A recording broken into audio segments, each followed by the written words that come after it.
Então vamos começar mais uma vez uma outra aula, um outro encontro nosso agora. Nós vamos falar sobre hoje sobre as tentações humanas.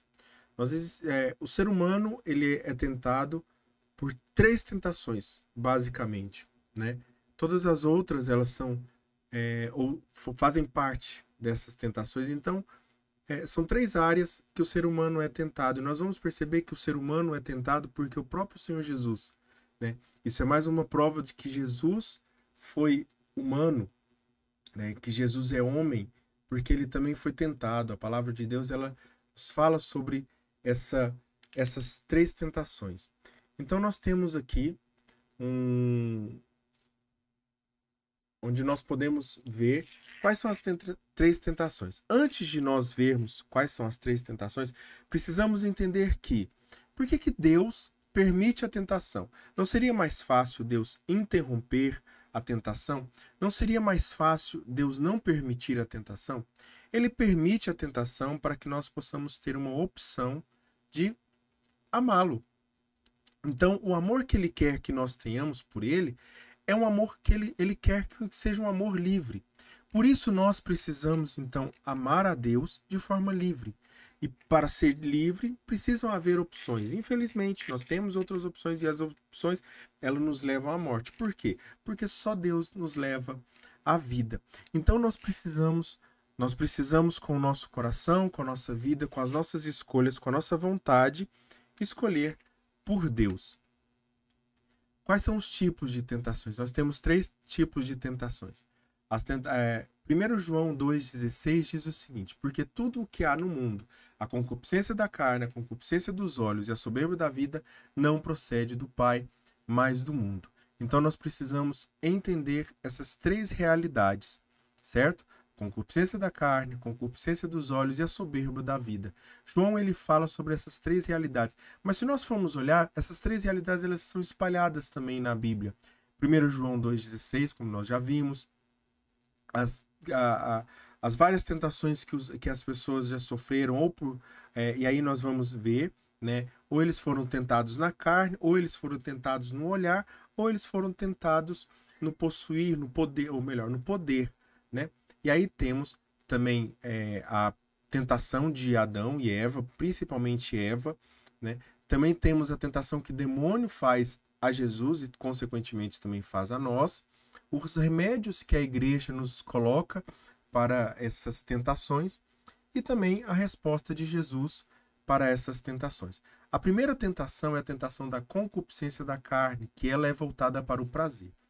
A Eva então percebe o fruto da árvore como um fruto bom para comer, né? Então, tudo aquilo que traz prazer, né? Tudo aquilo que traz prazer da carne, do nosso físico, né? Que traz uma sensação agradável, boa, é que nós podemos chamar de prazer. Só que o prazer ele não é bom nem ruim, ele é amoral. Então ele não existe moralidade boa ou ruim no prazer e também como não existe no possuir e no poder, como nós vamos ver mais para frente. Não existe essa moralidade, então não é bom nem ruim, depende do que a gente faz com ele.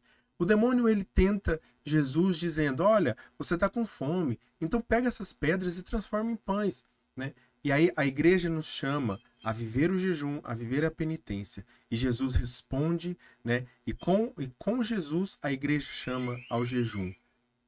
E com Jesus, a igreja chama ao jejum, à penitência. E Jesus diz: não só de pão vive o homem, mas de toda a palavra que procede de Deus. Nós temos também a concupiscência dos olhos, que é a tentação do possuir, é a tentação daquela quando Eva ela olha para o fruto e ela vê que o fruto é de agradável aspecto, ou seja, que salta os olhos, que ilumina os olhos, né? Então, uma pessoa que tem a tentação, que vive na tentação do possuir, né, possidende, que é o quê? É quando a pessoa olha aquilo. Então, ela não vai desejar aquilo que ela não tem, aquilo que ela não tem visto, né? Então, a pessoa ela não vai desejar um carro que ela nunca viu, ela vai só desejar aquilo que pode ser do outro ou pode ser algo que está à venda, né? E aí, mais uma vez, isso não é necessariamente bom ou ruim, mas nós precisamos tomar cuidado também com esse possuir para não colocarmos na frente de Deus. O remédio que a igreja nos chama é viver a esmola, é viver a caridade, a generosidade. Jesus nos chama e nos convida a dizer: adorarás o Senhor teu Deus e só a Ele servirás, né? Ou seja, é viver com, antes voltando aqui, é viver como Jesus e entender que Deus, nós devemos servir a Deus e as coisas devem nos servir. Passando para frente, então, agora a última tentação, a soberba da vida, que é a tentação do poder, a tentação da fama, da glória, da influência das pessoas. E aí é muito visto nos políticos, muito visto nos famosos, muito visto nas pessoas que procuram ser influentes na vida do outro. Eva, por exemplo, viu que o fruto era apropriado para abrir a inteligência. Então, pessoas que se destacam na sua inteligência, claro que não é porque é famoso, é porque é inteligente, mas aquela pessoa ela sobressaiu diante de outras pessoas e ela teve um destaque, e esse destaque gera nela uma espécie de poder, uma espécie de sensação de poder, correto? E aí o demônio, ele diz para nós, né? E diz também para Jesus: lança-te daqui de baixo, ou seja, usa o seu poder, o poder que você tem, e domina as pessoas, e domina aquilo que você pode dominar. O remédio que a igreja nos chama era viver a oração, é para viver a oração. Então Jesus, ele responde para Satanás: não tentarás o Senhor teu Deus, não tentarás o Senhor teu Deus. Nós temos eu encontrei uma analogia sobre a nudez e as roupas. A nudez é o quê? É essa dependência de Deus. Então, quando nós estamos nus diante de Deus, é quando nós estamos verdadeiros, né? Essa aqui não é uma nudez física, mas é uma nudez espiritual, ou seja, sem barreiras. Eu não coloco nada na frente de Deus, eu não coloco nada em relação a Deus. Então, ou seja, Deus me vê como eu sou. Né? Não que Deus não veja, mas eu me apresento para Deus sem máscaras, sem barreiras, sem limitações. Aliás, sem limitações não, sem máscaras, sem montagens. Então eu mostro aquilo que eu sou, de fato. E aí nós temos essas três tentações mais uma vez, né? O prazer, as roupas, elas geram no ser humano uma espécie de satisfação, né? Uma espécie de... Você vê que as pessoas que pecam no prazer, né, elas estão muito ligadas às roupas. Ou seja, no sentido de usar as roupas para se satisfazer, usar as roupas para proteger a vista alheia e para ser uma máscara, uma espécie de máscara, né? Ou seja, a pessoa, a pessoa age como se fosse uma barreira. Né? Ela usa o prazer como uma barreira. E aí esse prazer esconde o quê? O que é mais sublime no ser humano, que é a capacidade de amar. Quando ele peca no prazer, o homem esconde realmente o que satisfaz e para qual finalidade realmente foi criado. Não amando o próximo com o que satisfaz. Então, por exemplo, a pessoa que é viciada no sexo, a pessoa que é viciada na masturbação, a pessoa que é viciada na gula, né, na comida, ela não se satisfaz com aquilo. Ela come, e essa tentação do demônio.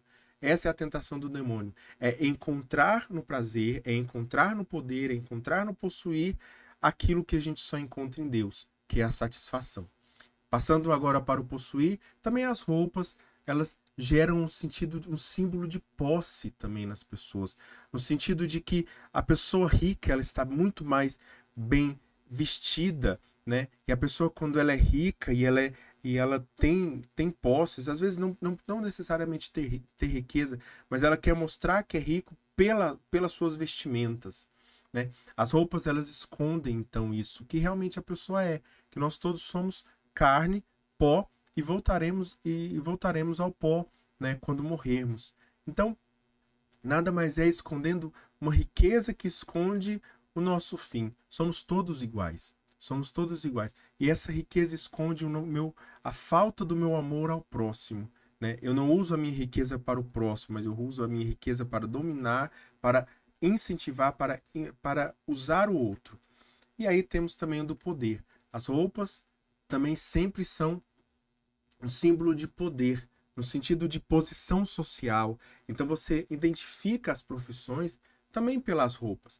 Claro que não necessariamente toda profissão só porque tem um poder ou porque tem uma identificação nas roupas, não quer dizer que a pessoa peque. Mais uma vez, todas essas tendências do ser humano, né? Não tentações, mas essas tendências do ser humano, elas são amorais. Então, depende daquilo que nós fazemos com elas.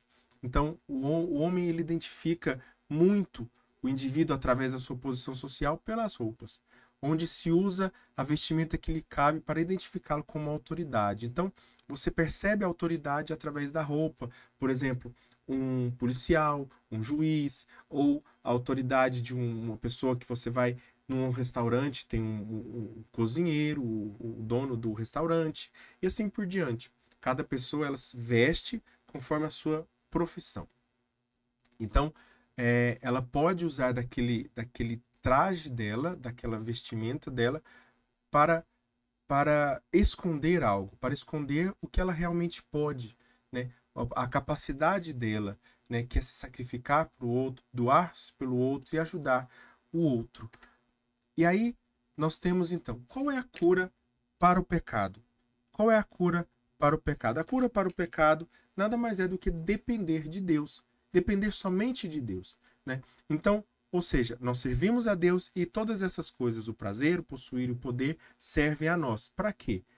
Nos servem para amar, para procurar, para confiar, para esperar, para buscar a Deus. Então, se eu uso o meu prazer, se eu uso o poder, se eu uso possuir, se eu uso todas essas coisas para procurar a Deus, eu estou usando de uma forma saudável, né? Então, porque só em Deus nós matamos as nossas vontades. Só em Deus o homem mata verdadeiramente a sua sede. Concluímos então que o prazer, possuir e o poder são algo não são algo necessariamente ruim, né? O ruim é quando usamos essas coisas para esconder nossa verdadeira natureza. E a nossa verdadeira natureza é que somos chamados ao amor. Ok?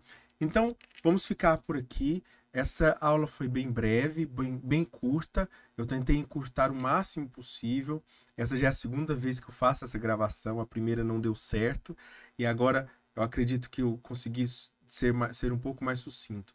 Então, eu quero convidar você a deixar o seu like agora, a se inscrever no canal aqui e compartilhar esse vídeo com outras pessoas, né? Se você puder também ativa o sininho, porque todo domingo eu vou tentar lançar essas formações aqui no meu canal, para que nós possamos realmente buscar esse conhecimento para vivermos a oração bem, a nossa oração pessoal, né? Eu tenho realmente esse projeto na minha vida de levar as pessoas a realmente rezar de verdade, a não rezar somente da boca para fora, ou a não rezar de qualquer jeito, né? Mas ter uma oração encarnada, a ter uma oração encarnada. E nós vamos perceber o que de fato é oração nas nossas vidas, né? Se nós estamos rezando de forma certa, da forma correta, ou se não estamos. Bom?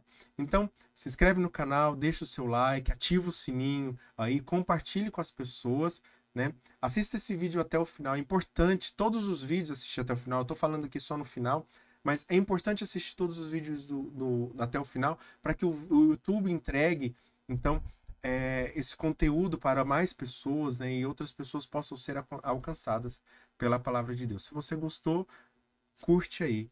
Então, é isso. Louvado seja o nosso Senhor Jesus Cristo, para sempre seja louvado. Tudo por Jesus e nada sem Maria. Em nome do Pai, do Filho e do Espírito Santo. Amém.